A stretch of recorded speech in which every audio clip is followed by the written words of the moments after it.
हाँ, राम राम सभी भाई। आज भी मंडेरी मॉर्निंग, सुबह सुबह कोई भी स्टाफ नहीं। आज सुबह आया भी वैसे लेट, क्योंकि एक काम हो तो प्रताप नगर साइड में, तो काम निपटे ने बच्चा दुकान पे आया 11 बजा। और कोई भी स्टाफ नहीं। आज वही सेम सफाई वगैरह की दी। घड़ी में बज गई है एक बजी है। अभी भगवान की सेवा पूजा की दी है। एक नात्री मंडे बच्चे बहुत सारा कस्टमर भी निपटाया, क्योंकि आज सुबह हूँ स्टार्टिंग सफाई कस्टमर कंटिन्यू चाल रहे हो।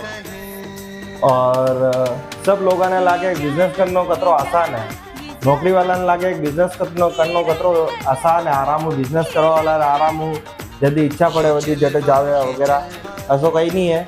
बिजनेस करवा लो। और बिजनेस में ने कोई भी बिजनेस जो भी करे वो कटाइश नहीं जई सके, ना शादी जई सके ना कटे रिलेशन में जई सके। भले ही दुकान यूँ लागे कि अपनी इच्छा पड़ी शटर बढ़े दा, अपनी इच्छा पड़ी शटर खोल दा, यूँ नहीं हुए। क्योंकि जनी भी टाइम अगर आप बिजनेस करोगा नहीं तो वही टाइम आपने लगेगा अरे यार दुकान चला यार, शटर खोला यार। शटर खोलांगा तो काम होगा, शटर नहीं खुलेगा तो कहीं काम नहीं होगा। तो बिजनेस करना भी अतरो आसान नहीं है। नौकरी जगह नौकरी भी आसान नहीं है, लेकिन बिजनेस भी आसान नहीं है।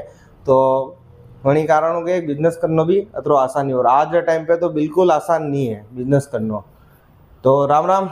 मिला आज रो ब्लॉग। काल रा ब्लॉग में ने कहे कि तबीयत खराब है ही, बुखार वगैरह आई गयो तो ब्लॉग नहीं बना सक्या।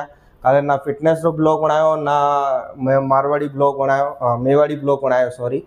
तो ठीक है। और गौ माता ते कमेंट करो। जय श्री राम।